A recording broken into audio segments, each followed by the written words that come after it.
Menstruation പീരീഡിൽ കുട്ടികൾക്ക് 3 ദിവസത്തെ അവധി കൊടുക്കാൻ പ്രഖ്യാപിച്ചു ഗവൺമെൻറ്. ഇത് എത്രത്തോളം പോസിബിളാണ്? ഈ ഒരു കുട്ടികൾക്ക് 3 ദിവസത്തെ അവധിയുടെ ആവശ്യമുണ്ടോ? ഈ പീരീഡ് ക്രാമ്പ് എന്ന് പറയുന്നത് അത്രയ്ക്കും ഒരു പാടുള്ളൊരു കാര്യമാണോ, അല്ലെങ്കിൽ അത്രയ്ക്കും പ്രശ്നമുള്ളൊരു സബ്ജക്റ്റ് ആണോ?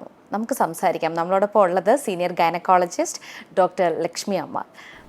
നമസ്കാരം ഡോക്ടറെ, എപ്പോഴും ഞാൻ പറയുന്നത് പോലെ തന്നെ ഡോക്ടറിനോട് ചോദിക്കുമ്പോൾ തന്നെ നമുക്കൊരു സമാധാനമാണ്.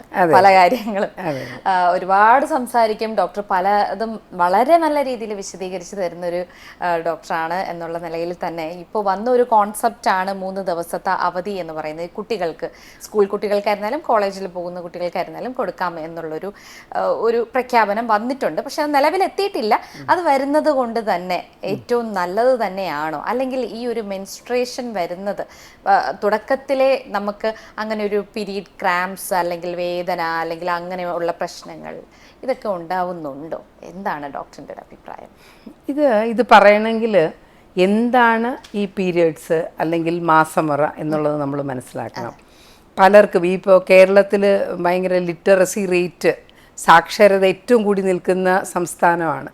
പക്ഷേ നമുക്ക് പോലും നമ്മളുടെ ഇടയിൽ സ്ത്രീകൾക്ക് പോലും വലിയ ധാരണയില്ലാത്തൊരു വിഷയമാണ് ഈ പീരിയഡ്സ് എന്ന് പറയുന്നത്. ഇപ്പോഴും ശരീരത്തിലെ അശുദ്ധ രക്തം മാസാമാസം കളയുന്ന ഒരു പ്രക്രിയയാണെന്ന് വിചാരിക്കുന്നവർ ഒരു നല്ല ശതമാനമുണ്ട്. അതുകൊണ്ട് തന്നെ നമ്മളടുത്ത് വരുന്നവർ പറയുന്നത് എന്താ, ഡോക്ടറെ എനിക്ക് കഴിഞ്ഞ മാസം മാസക്കുളിയായില്ല, അതുകൊണ്ട് എൻ്റെ ശരീരം മൊത്തം ചീർത്തിരിക്കുന്ന, എനിക്ക് ആകെ കൂടെ ദേഷ്യവും സങ്കടവും ഒക്കെ വരുന്ന, എനിക്ക് ആ മാസമുറ കൃത്യമായിട്ട് വരാൻ എന്തെങ്കിലും ചെയ്തു തരണം എന്നാണ് പറയുന്നത്. ആക്ച്വലി ഇതൊരു അശുദ്ധ രക്തം പോകുന്നതൊന്നുമല്ല. കൃത്യം മാസാമാസം കൃത്യമായ ദിവസങ്ങളിൽ ഒരു സ്ത്രീക്ക് മാസമുറ വരുന്നത് അവരുടെ പ്രത്യുൽപാദന അവയവങ്ങളും അതിനെ കൺട്രോൾ ചെയ്യുന്ന ഹോർമോൺസും നോർമലാണ് എന്നുള്ളതിന് ഒരു തെളിവാണ്. എന്താണ് ഈ മാസമുറയായിട്ട് പുറത്തു വരുന്നത്? ഗർഭപാത്രത്തിൻ്റെ അകത്ത് ഒരു പാടയുണ്ട്. ആ പാടയാണ് പൊഴിഞ്ഞു പോകുന്നത്. അപ്പം ഗർഭപാത്രത്തിൽ മസിലുണ്ട്, പുറത്തൊരാവരണമുണ്ട്, അകത്തൊരു പാടയുണ്ട്. അതിനകത്ത് ഈ ഒരു പെൺകുട്ടി വളർച്ച പ്രാപിച്ചു കഴിഞ്ഞാൽ ഈ ഗർഭപാത്രത്തിൻ്റെ മസിലിനൊക്കെ വ്യത്യാസം വരുന്നത് ഒന്നുകിൽ ആ കുട്ടി ഗർഭിണിയാവുമ്പോൾ, അതല്ലെങ്കിൽ ഒരു ട്യൂമറോ അഡിനോമയോസിസ്, ഫൈബ്രോയിഡ് അഡിനോമയോസിസ് എന്നീ അവസ്ഥകൾ വരുമ്പോൾ മാത്രം. അല്ലെങ്കിൽ ഗർഭപാത്രത്തിനകത്ത് വളരുന്നതും പൊഴിയുന്നതുമായ ഒരേ ഒരു കാര്യം എന്ന് പറയുന്നത് ഈ ഗർഭപാത്രത്തിൻ്റെ അകത്തെ പാടയാണ്, എൻഡോമെട്രിയം എന്ന് പറയും. അപ്പം അത് എന്തുകൊണ്ട് വളരുന്നു, എന്തുകൊണ്ട് പൊഴിയുന്നു? അത് വളരുകയും പൊഴിയുകയും കൃത്യമായിട്ട് മാസമുറ വരികയും ചെയ്യുന്നുണ്ടെങ്കിൽ അതിൻ്റെ അർത്ഥം ആ കുട്ടിയുടെ അണ്ഡാശയം എന്തായാലും പ്രവർത്തിക്കുന്നുണ്ടെന്നാണ്. നമുക്ക് ഒരു സ്ത്രീയാക്കുന്നത് ഈസ്ട്രജൻ എന്ന് പറയുന്നൊരു ഹോർമോണാണ്. വളർന്നു വരുമ്പോൾ ഒരു 6 വയസ്സ് 7 വയസ്സ് 8 വയസ്സിലൊക്കെ നമുക്കൊരു ആൺകുട്ടിയെ പെൺകുട്ടിയാക്കാം, പെൺകുട്ടിയെ ആൺകുട്ടിയാക്കാം, വേഷവിധാനങ്ങളൊന്ന് മാറ്റിയാൽ മതി. പക്ഷേ ഒരു 20 വയസ്സായി കഴിഞ്ഞാൽ ഇതല്പം പ്രയാസമാണ്. കാര്യം സ്ത്രീക്കൊരു സ്ത്രൈണഭാവം കാണും, പുരുഷനാഭാവം കാണും. അപ്പം ഇത് സ്ത്രീയെ കാണുന്നതിലും സ്വഭാവത്തിലും അവളുടെ വശ്യതയിലുമൊക്കെ പ്രവർത്തിക്കുന്നത് ഈസ്ട്രജൻ എന്ന് പറയുന്നൊരു ഹോർമോണാണ്. അതുണ്ടാകുന്നത് അണ്ഡാശയത്തിൽ നിന്നാണ്. അണ്ഡാശയത്തിൽ എവിടെ നിന്നാണ്?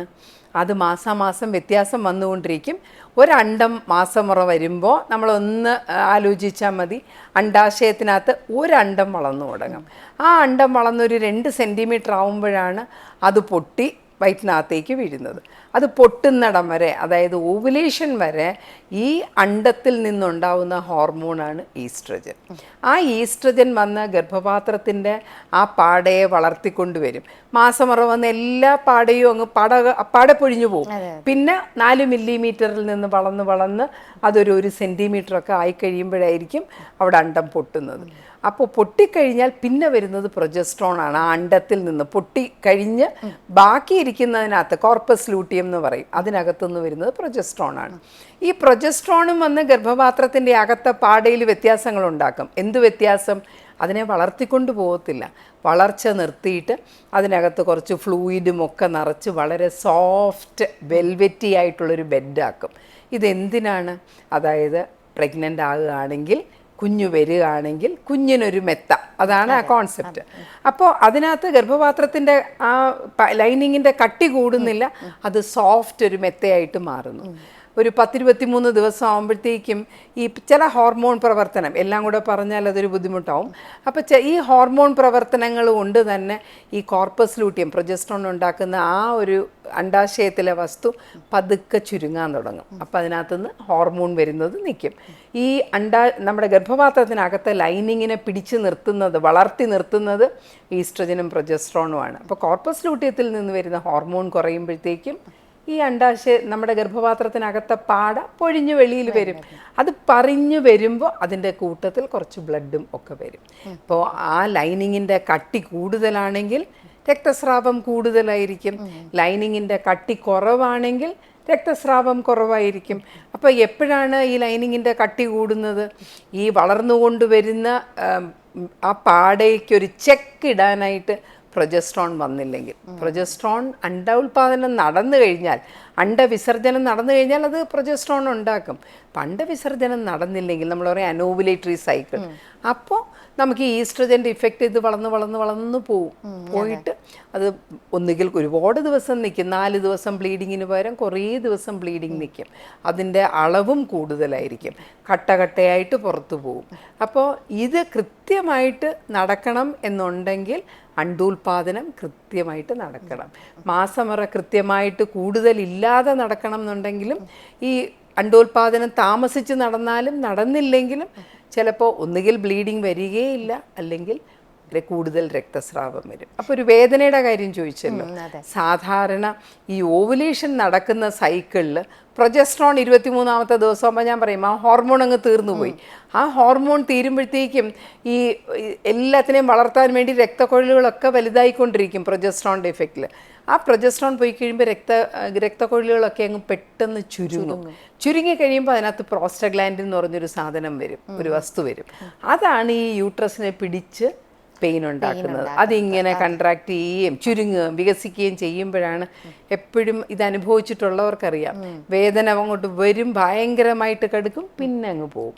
കുറച്ച് കഴിയുമ്പോൾ പിന്നെയും വരും, പിന്നെയും കടുക്കും, പിന്നെയും പോകും. അപ്പം അത് ഈ പ്രോസ്റ്റഗ്ലാൻഡിൻ്റെ ഇഫക്റ്റാണ്. അപ്പോൾ മനസ്സിലാക്കേണ്ടത് ഓവുലേഷൻ നടക്കുന്ന സൈക്കിളിലാണ് ഈ പെയിൻ വരുന്നത്. പക്ഷെ എല്ലാ കുട്ടികൾക്കും ഈ ഒരു പെയിൻ കാണണമെന്നില്ല. ചില പേർക്ക് വയറുവേദനയായിരിക്കാം, ചില പേർക്ക് നടുവേദന മാത്രമേ കാണുള്ളൂ, ചില പേർക്ക് പെയിനേ കാണില്ല. അപ്പൊ അത് എന്തുകൊണ്ടായിരിക്കും? പല പേർക്കും വ്യത്യാസമായിരിക്കും. അതെ, ഞാൻ വേറെയാണ്, വേറൊരാൾ വേറെയാണ്, എല്ലാവർക്കും ഇൻഡിവിജ്വൽ വ്യത്യാസമുണ്ട്. അതുപോലെ തന്നെ ഇപ്പൊ വേദന വരുന്നവർക്ക് സമാധാനമായി എനിക്ക് ഓവുലേഷൻ നടക്കുന്നുണ്ട്. പക്ഷെ വേദന വന്നില്ലെങ്കിൽ അതിൻ്റെ അർത്ഥം ഓവുലേഷൻ നടക്കുന്നില്ല എന്നല്ല. വേദന വന്നാൽ അത് ഓവുലേറ്ററി സൈക്കിളായിരിക്കും. അപ്പോൾ അത് ഓരോരുത്തരുടെയും ശരീരം പ്രതികരിക്കുന്നതിൻ്റെ ഒരു വ്യത്യാസമാണ്. ഒരു അസുഖവുമില്ലാതെ ഒരു നോർമലായിട്ടുള്ള യൂട്രസും പ്രവർത്തനവും അണ്ടാശയവും ഒക്കെ ഉള്ളവർക്കും അതികഠിനമായ ഒരു ചെറിയ പെർസെൻറ്റേജിന് അതികഠിനമായ വേദന വരികയും അവർ ഈ വേദനയുടെ ഒരു ക്ലൈമാക്സിൽ അവർ ഛർദ്ദിക്കുകയും തലകറങ്ങി വീഴുകയും അവർക്ക് വയറിളക്കം വരികയും ഒക്കെ ചെയ്യാം. അത് ഒരു നോർമൽ അല്ലാത്ത കാര്യമേ അല്ല. പക്ഷേ ഒരുപാട് എല്ലാ വർഷവും എല്ലാ മാസവും ആശുപത്രി പോകുന്ന കുട്ടികളെ നമുക്കറിയാം. നമ്മൾ ഹോസ്റ്റലിലൊക്കെ ആയിരിക്കുമ്പോൾ നമുക്കറിയാം, ഓട്ടോ വന്നു ഇന്നാൾക്ക് പീരിയഡ്സ് വന്ന് കാണും, പെയിൻ വന്ന് കാണും നമ്മൾ പറയും. അപ്പം അത് കൃത്യമായിട്ട് വരുന്നവരുണ്ട്, അത് വളരെ ബുദ്ധിമുട്ടുന്നവരുണ്ട്. പക്ഷെ അത് 1-2 ദിവസമേ ഉള്ളൂ. അപ്പം അങ്ങനെയുള്ള കുട്ടികൾക്ക് നമ്മളൊന്ന് സ്കാൻ ചെയ്ത് നോക്കും. എന്തിനാന്ന് വെച്ചാൽ അവർക്കെല്ലാം നോർമൽ തന്നെയാണോ, അതോ ചോക്ലേറ്റ് സിസ്റ്റ് പോലെ എന്തെങ്കിലും ഒരു കുഴപ്പമുണ്ടോ എന്നറിയാൻ വേണ്ടിയിട്ട് നമ്മൾ സ്കാൻ ചെയ്ത് നോക്കും. പക്ഷെ ഒരു കുഴപ്പവും ഇല്ലാതെ തന്നെ ഈ വേദന വരാം, തലകറങ്ങി വീഴാം, ആശുപത്രി കൊണ്ടുപോകേണ്ടി വരാം, ഇഞ്ചക്ഷൻ എടുത്താലേ ആ വേദന മാറൂ എന്ന് വരാം. എന്നാലും എല്ലാം നോർമൽ തന്നെ ആയിരിക്കും.